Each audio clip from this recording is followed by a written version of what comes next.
The stars were quiet. The black sky stretched forever. Then, a flash. A small human spaceship entered the alien planet's atmosphere, burning, shaking, falling. Inside, Ethan Carter, a young space explorer from Earth, tried to control the ship, but it was no use. The system failed. The ship crashed deep into the thick green forests of a strange world. Everything went black. When Ethan opened his eyes, it was night. Blue moons hung low in the sky. His head hurt. Sparks flew from the broken ship. The trees around him were tall, glowing slightly, like they were alive. He was alone, or at least, he thought he was. He checked the ship. The radio was broken. The emergency beacon worked, but it could take weeks, maybe months, for help to come. He had food, water, and air. For now, he just needed to stay alive. But someone was watching. Far in the trees, two silver eyes followed his every move. A tall figure stood perfectly still, hidden by the glowing leaves. Her skin was smooth and shining, almost metallic. Her hair floated, softly, like it was underwater. She didn't blink. She didn't speak. She just watched. That night, Ethan built a small fire outside the ship. The forest was full of strange sounds, clicking, whispers, movement. He held a small laser cutter close, just in case, but nothing attacked, until a sound behind him. A branch snapped. He turned fast. Who's there? No answer. Just silence. He moved forward, slow. His flashlight landed on a tall shadow. It didn't move. Then lightning fast it jumped. Before he could scream, something hit his neck. Darkness swallowed him. Ethan woke up in a glowing room. Smooth. White walls, no windows, no doors. The air was warm, clean. His arms and legs were not tied, but he couldn't see his gear, his tools, or the fire. Then he saw her, the alien woman. She stood across the room, watching him, her silver eyes glowing, her face calm but unreadable. She was taller than any human woman, strong but graceful. She wore a smooth black outfit that looked like it was grown, not made. She didn't speak. She just looked at him like he was some strange creature, like he was the alien. Ethan sat up slowly. Can you understand me? No answer. I'm not here to hurt you. She tilted her head slightly. I crash landed. I just want to go home. Still nothing. Then she spoke, soft but clear. Her voice was musical, echoing slightly. You are male. Ethan blinked. Yes. She stepped closer. Her eyes studied his face, his hands, his chest. You are needed. Ethan didn't like the sound of that. For what? She didn't answer. Instead, she turned and walked through the wall. Not a door, she literally walked through the wall. A glowing ripple followed her body, then vanished. Ethan stood up. The walls were smooth, solid again. He was trapped. Hours passed, or maybe more. Time was strange in this place. Finally, she returned. This time, she brought a small glowing cube. She placed it on the floor. A hologram appeared, images of her. People, tall, silver-skinned beings. They stood in lines, no smiles, no families, only cold order. Then Ethan saw it, a room full of women, and only one male. The male was old, weak. He was hooked up to machines. Round him, the women collected something from him, samples, DNA, reproduction material. Ethan understood. They didn't have many males, maybe none left, and now he was the first young male they had seen in years, maybe centuries. The alien woman looked at him. Her voice was calm, but serious. Your purpose is life. You must give it. Ethan stood up. Wait, you want me to know? That's not how it works. She blinked. Your kind uses emotion, connection. That is inefficient. He stepped back. For humans, it's more than just making life. It's about sharing life.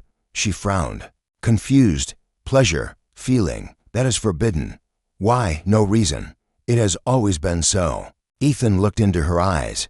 What if it doesn't have to be? For the first time, she paused. She looked down at her hands.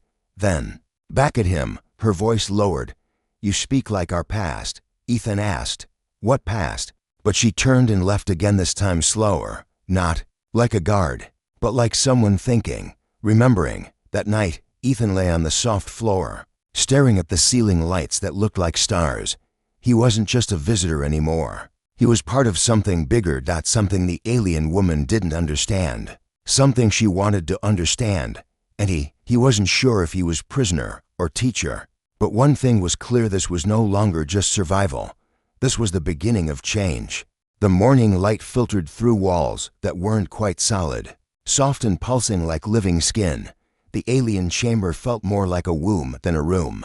Ethan sat in silence, his back pressed against the cool surface, eyes fixed on the spot where she had disappeared hours ago. He hadn't eaten, hadn't moved much. He was too busy thinking about her. She hadn't told him her name, but something about her presence lingered. Even in her absence, the air seemed to remember her. Then, without warning, she returned. She stepped through the wall like mist through sunlight. This time, she carried something, a small silver orb that floated above her palm. She placed it gently in front of him and spoke without emotion. "This is for knowledge." Ethan leaned forward. The orb blinked, then opened with a soft hum. A voice began to speak his own language, but slightly off, like a machine still learning. The voice told the story of her world. Their species didn't marry, didn't fall in love. The council decided when life needed to continue. Males were chosen, used, then returned to isolation or silence. And she, his silent observer, had been selected as a handler. Handler, not partner, not lover, a role, a function. He felt a chill run through his spine. "So, I'm here to be, what? A donor." The woman didn't flinch. "Your biology is suitable. Your genetic structure aligns. You talk like a machine." "I am not." Ethan stared at her. "Then talk like someone who feels something." That made her pause. She didn't answer. Instead, she turned and sat across from him, legs folded, hands resting calmly on her knees. It was the first time she didn't stand above him. They were level now, equal in position, if not in power. "I do not understand, feel the way you do," she said after a while. "But I am curious." He raised an eyebrow. "Curious about what?" "You said connection." "Yeah. It's not just about the body. It's about trust, emotion, intimacy." She tilted her head. "What is pleasure?" He hesitated. "How do you explain something like that? Something warm, soft, sometimes loud, sometimes quiet. Something that lived in the space between fear and joy. It's feeling good. Together, not just physically, in the heart. I do not have a heart like yours. You don't have to. Just listen to yours. Whatever it is." The silence between them was heavy, but not cold. Her hand slowly lifted, uncertain, reaching halfway between them. A test. An offering. Ethan reached out to their fingertips touched. It was a small thing.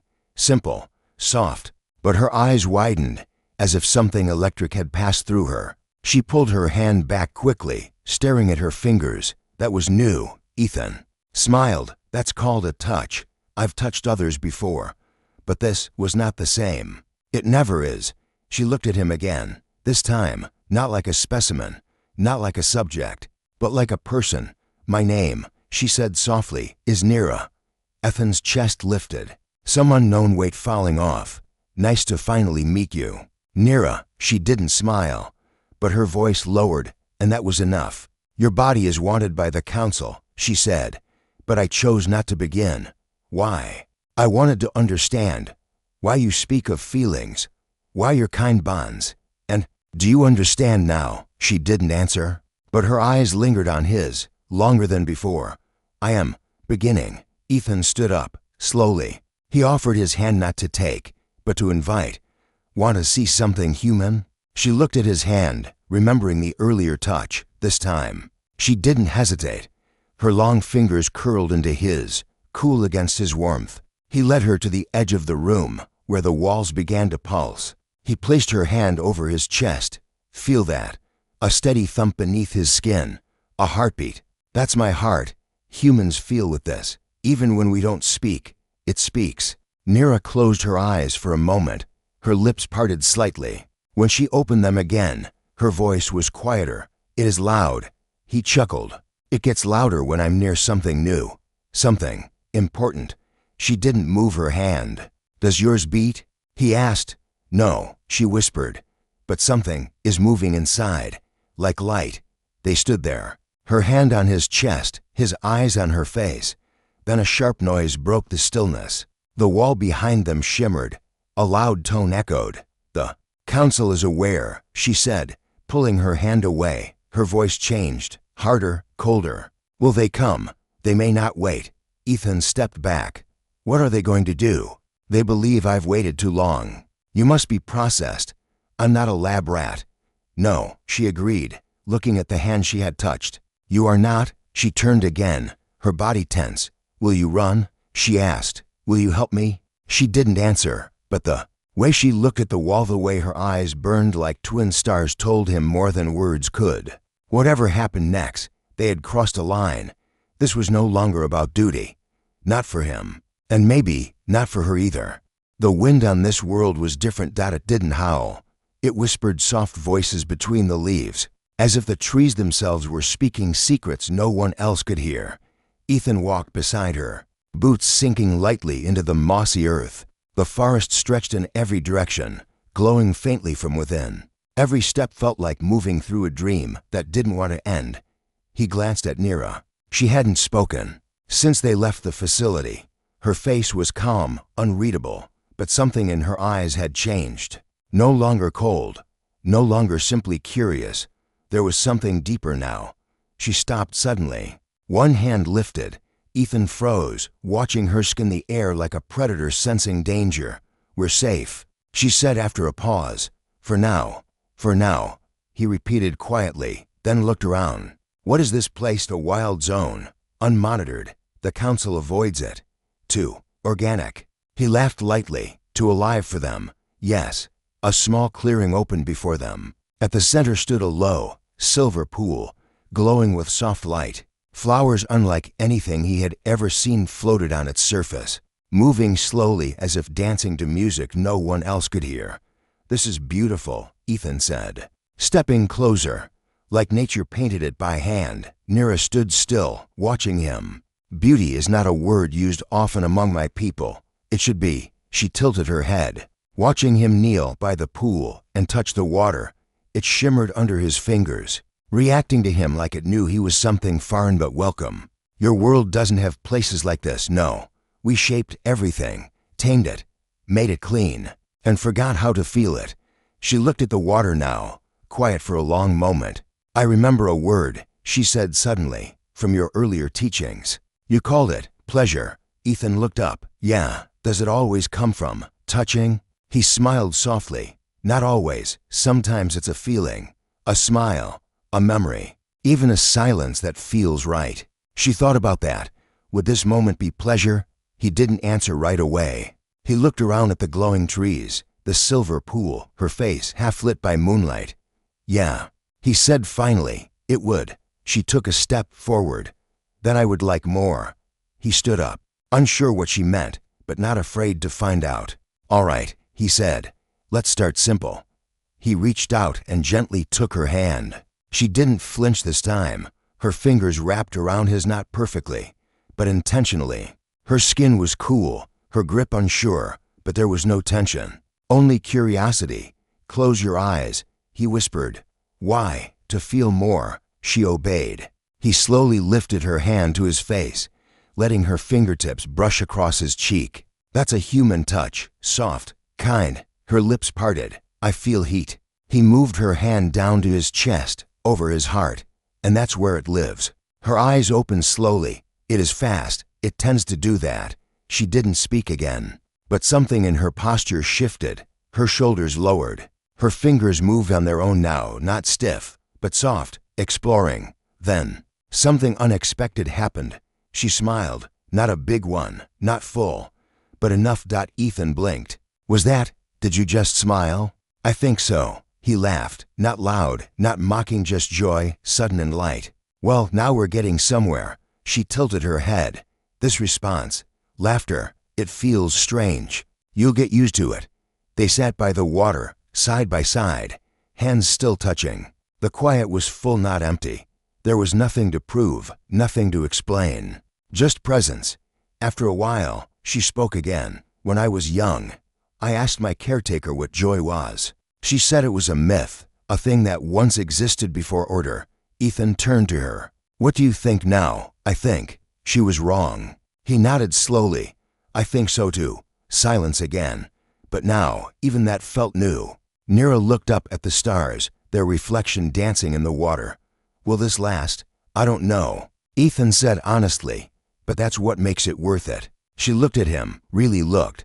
I want more, she said, not with urgency, not with command, but with desire. He met her gaze, then stay. Her fingers tightened around his. And in that moment, without rules, without systems, without force, they shared something her world had tried so hard to forget. Not just touch, not just need, but choice and trust. And maybe the very first spark of something deeper. The first sign of change was in her silence. Nira, once composed and certain, now moved with hesitation. Her steps were slower. Her eyes, though still glowing with quiet power, seemed lost in thought. She no longer walked like someone following a mission. She walked like someone asking questions she didn't yet understand. Ethan noticed it too. They had spent days, maybe weeks together in the forest zone. Time felt different here, not measured by clocks or orders, but by shared moments, laughter, stillness. Even the silence had grown warm between them. But now, something was off. She sat across from him, near the same silver pool, her arms wrapped loosely around her knees. She hadn't spoken all day. He tossed a small stone into the water. It rippled, glowing slightly, then settled again. Something's bothering you, he said. She looked up. Slowly. They know. The council. She nodded once. They sent a pulse, a warning. I didn't answer. Ethan leaned forward. What happens if you don't respond? They assume disobedience. And if you do respond, they take you and me. You are reprocessed. I am reassigned. Ethan swallowed hard. Reassigned? She didn't need to explain. He understood. You're scared, he said. She turned her head. No, not of them. I have faced them before. I'm afraid of forgetting this. She looked around. At the soft light on the leaves, the reflection in the water, him, this place, this feeling, you. Ethan didn't know what to say. He walked to her side and sat close enough to touch, but not forcing it. You won't forget, he whispered. They can't take that from you. They will try. Her voice cracked for the first time, not a break in tone but in control. He reached out, gently brushing his fingers against hers. Then we fight. She looked at him, and something in her eyes changed, not brighter, but sharper. Alive. They will come at night, she said. Their scanners can't see clearly after dusk, but their drones can track heat. Then we need to be cold. She nodded. There's a cave nearby. It blocks signal. We can hide. Will they stop looking? Not until they have you. Ethan stood, his voice steady. Then we don't let them. They moved fast, gathering what little they had. The forest, once a place of peace, now felt like it was holding its breath. The trees still whispered, but the message had changed. They reached the cave before dark. It was hidden behind a waterfall, carved deep into the earth. Inside, it was cold, damp, quiet, safe for now. Ethan set down a small glowing crystal they had found days ago. It lit the space with a soft, blue pulse. Nira sat near it, watching the entrance, always alert, always listening. You don't have to protect me, Ethan said, sitting beside her. I'm not, she replied. I'm protecting us. There it was again, that change before. She had spoken like a guardian, a handler, someone above him. Now, she spoke as someone beside him. She reached for his hand and took it in hers. Not with curiosity this time, but with need. Not the need of her species, but her own. I was never allowed to choose, she said. Not who to hold, not who to trust. You have that now, and I chose wrong. He turned to her, startled. What do you mean? She looked down. I brought you here. I kept you, taught you our ways. And in doing that, I broke the laws. I risked your life. Hey, he said softly, tilting her face toward his. You didn't choose wrong. You chose different. She stared at him for a long time, then whispered, I don't know how to keep you safe. Then let's just keep each other. Outside, the wind picked up. Leaves rustled like a warning. Nira stood again, her back straight, her voice steady. If they find us, I won't let them take you. "I'm not leaving without you," Ethan said. "I know." The night crept in slow, but heavy. The glow from the crystal dimmed as it used the last of its energy. The cave turned dark. They sat close, their shoulders touching. Her head eventually rested against his. Their bodies, once foreign to each other, now fit like they had always belonged together. Ethan listened to her breathing, steady, strong, but beneath it, a single tremble. Not from fear of the council, not from the cold, but from knowing everything they had built together could end in a moment. And still, she stayed. Still, she chose him. Even in the dark, even with the whole world closing in. The sound came just before dawn, low, mechanical, steady. Ethan's eyes opened instantly. Nira was already standing, her body tense, her head turned toward the cave's entrance, outside. The waterfall masked most noises, but not that one. That hum didn't belong to nature. It belonged to machines. "They've found us," she said.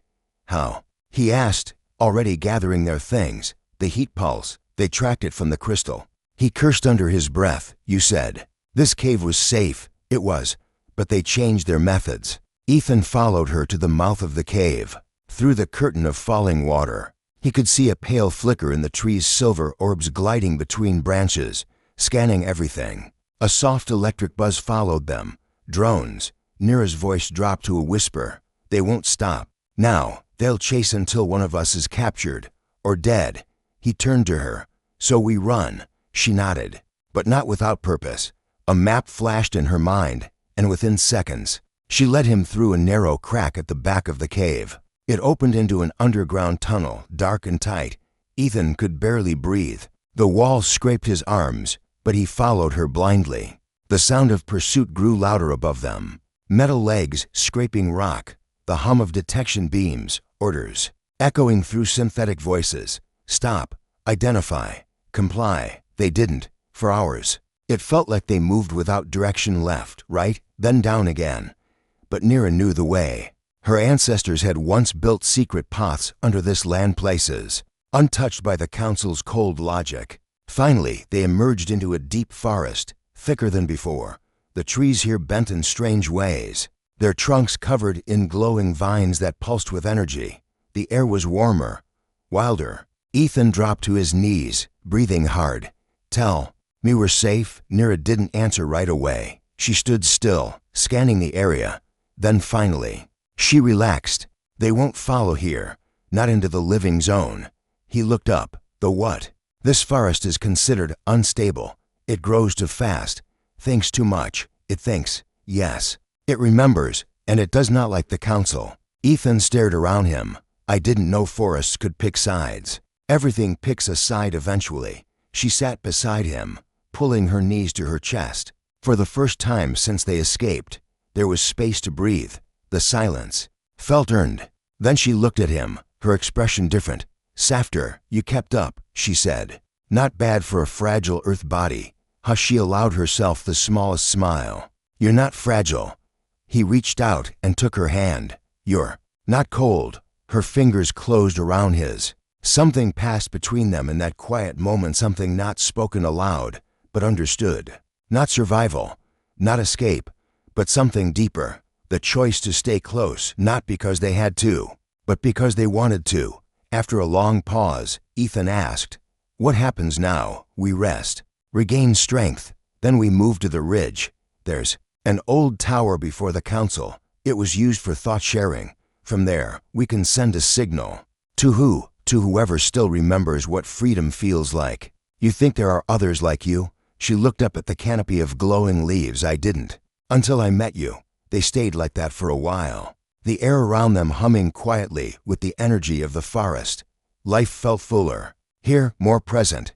Every leaf, every root seemed to pulse with memory. Ethan touched the moss beneath him. It shifted slightly, almost like it responded to his presence. "It's alive," he said softly. "It listens. To us, to our truth." He looked into her eyes. "And what's ours?" Nira hesitated, as if saying it out loud would change everything. "Then, that I don't want to go back. Not to them, not to how I was before." "Then don't." Her voice lowered. "They'll call me broken. Maybe being broken is how you start becoming whole." She leaned her head against his shoulder. Silent, A gust of wind passed. Through the trees, the leaves shimmered, the forest sighed. Later, as dusk returned and the sky shifted to violet, they prepared to move again. Nira checked a small band on her wrist. It blinked red. They're still searching, but farther now. Ethan tightened the straps on his pack. Then we go while they're blind. She looked at him. Are you sure? You could wait here? You don't have to follow. He stepped closer. You once said I was needed. I think you were right.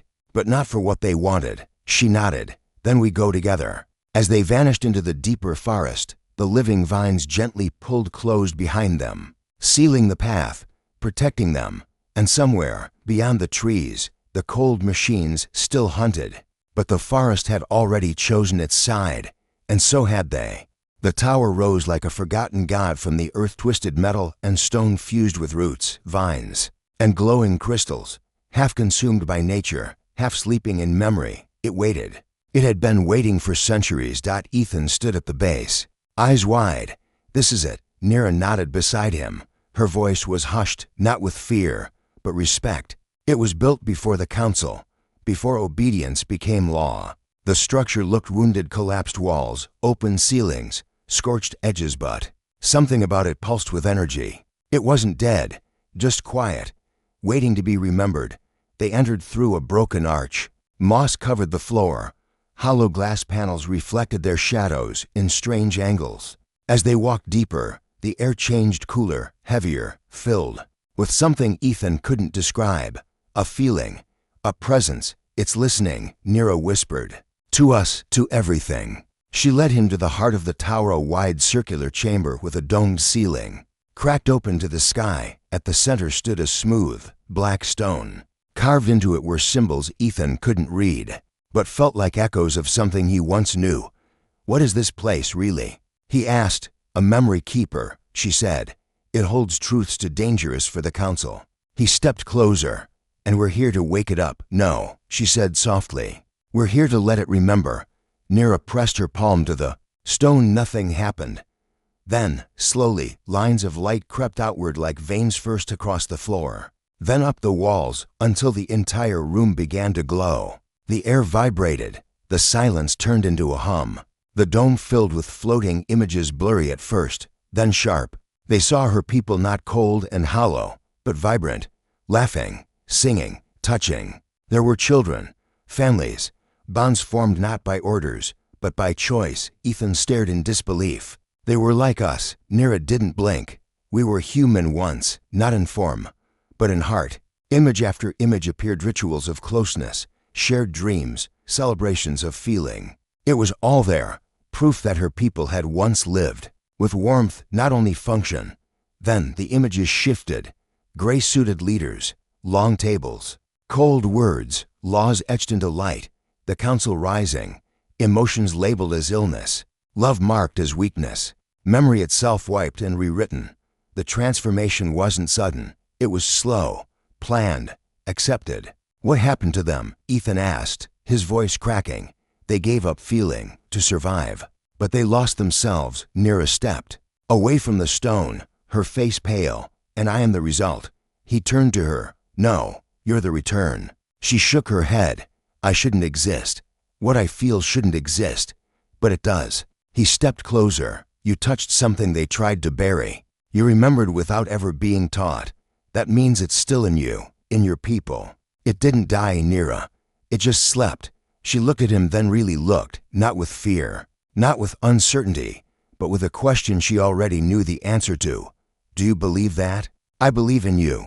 The light from the memory stone dimmed, but didn't fade. It stayed like a heartbeat in the floor, quiet, but alive again. And then the air changed. A sound. Faint, metallic. Nira turned fast. They followed. Ethan reached for her. We can't run again. No, she said. We don't have to. From the walls, thin panels opened. Ancient tech circles of silver and light, once used to share thoughts, now dormant. Nira moved quickly, activating them. Her fingers flew over surfaces that responded to her instinctively, like they remembered her too. What are you doing? Ethan asked. Broadcasting. The memory. The truth. To who? To all of them. A low hum filled the tower. The air shimmered. Then nothing, silence again, until voices began to whisper from the walls, dozens, then hundreds. They weren't in the tower, not physically, but they were watching, listening, eyes from across cities, from hidden places, from dark rooms. Aliens like Nira, cold, quiet, waiting. Nira stood before them, hands trembling. She took a breath. "We were told love is weakness," she said. "We were told connection breaks the mind. That pleasure is distraction. That feeling is chaos." She paused. "I was told to observe, to control, to use a human for reproduction. I did not follow. I felt, and because I did, I saw the truth." She raised her hand to the floating images still glowing above the stone. "This is who we were. This is who we can be." Silence again. Then one voice spoke, "Lies." Another, "Forbidden." But another quieter said, "I remember that song." And another, "My grandmother spoke of warmth." And then, many at once, "I dreamed of more." The voices grew, not loud, but brave. Then the tower shook. A drone hovered at the broken dome, lights flashing red. Ethan grabbed Nira's arm. "Time to go." "No," she said. "Time to stay." The drone descended, but it didn't fire. It stopped, hovered, then backed away, watching, waiting, as if unsure. Because for the first time, it saw something different. Not rebels, not targets, but change. Nira stepped into the center of the room. "We do not ask permission. We remember, and we choose." The tower pulsed once more, brighter than before. And far beyond the trees, in silent homes and empty streets, something began to stir. Not fear, not control, but memory, and the beginning of awakening. The sky cracked open with light, not fire, not weapons, something else, from every direction. Ships hovered silent, silver, watching. The council had arrived, but they didn't descend. They didn't speak. They circled the ancient tower like vultures confused by the heartbeat of something they thought was dead. Ethan stood at the broken archway, hand resting on the cool stone. His pulse was steady, though the air trembled with tension. Behind him, Nira walked in slow, deliberate steps, her face calm, her eyes burning with the kind of fire that doesn't flicker in the wind. They didn't expect this, she said. They expected control. They always do. The memory tower stood bright against the morning, its roots lit from within, whispering to the ground. It had spoken. The truth had traveled. All across the network, old signals had found ears, some ready, some not. And now, the council waited. "They'll want you to come alone," Ethan said. "I know. They'll call it mercy. It won't be." She looked at him, the silence between them heavier than fear. Then she did something she hadn't done before, not when they escaped. Not even when they first touched. She reached out, and without a word, pressed her forehead gently to his. No ritual, no language, just truth. Then, she stepped into the clearing. A platform lowered from the nearest ship. It hovered just above the grass, glowing at the edges. 3 figures descended, tall, faceless, wrapped in long black robes that shimmered like oil. Counselors, they did not walk. They floated, like judgment made of smoke. They said nothing at first. Then one spoke. "You have disrupted balance." Nira stood tall. "I have revealed memory. You have touched the outsider. I have remembered who we were. You have broken your role. I have chosen a new one." Their voices were never loud. That made them worse. Always calm. Always final. "Do you deny you feel? I embrace it. Do you admit emotional infection? I admit awakening." The wind picked up. Even the forest leaned in, listening. The counselors turned slightly, their eyes hidden behind dark masks. Flicked to Ethan, standing at the edge of the tower. "He has altered you." Nira didn't blink. "No, he reminded me of weakness, of strength, of something your walls tried to bury." There was a pause, cold and sharp. "And what do you intend to do with this remembering?" She didn't look away. "Share it." The middle figure raised a hand. A soft tone hummed through the clearing. From the sky, dozens of drones appeared, forming a perfect circle. A warning. We must restore structure. Ethan stepped forward now, no longer willing to be background. "You've already lost it," he said. One counselor tilted its head. "You speak without rank. I speak with truth. You are not of this world, no, but I see it." The drones moved slightly, closing in. Then a new sound, low, rhythmic, almost like wind at first but not. Footsteps from the forest. They came. 1, then 2, then 20, then hundreds. Silver-skinned figures. Some tall, some young, some old enough to walk with metal limbs. They emerged from the trees, quiet and glowing. They didn't carry weapons. They didn't raise hands. They just came and stood. With Nira, the counselor's voice shifted, less sure now. They are not summoned. They are free. Nira answered. You encourage collapse. I encourage choice. The drones hovered, scanning, calculating. Then something strange happened. One by one, the lights on their shells dimmed. Some blinked red, then yellow, then off they dropped to the ground. Silent. Not shut down. Refusing. The council figures twitched. The system cannot proceed, one of them said. No, Nira replied. Because the system is remembering too. A pulse rippled through the ground. The roots of the tower spread further. The air shimmered with heat and hope. And somewhere deep in the sky, the ship engines began to flicker. The council could not fight this. Not with rules, not with silence. They hovered for one more moment. Then turned and left. No speeches, no threats. Just retreat. The people stood still as the ships vanished into the clouds. When the last drone hit the forest floor, a silence settled. It wasn't empty. It was sacred. Ethan stepped beside Nira, breath slow. You did it. No, she said. Eyes wet. We did. The crowd didn't cheer. They didn't shout.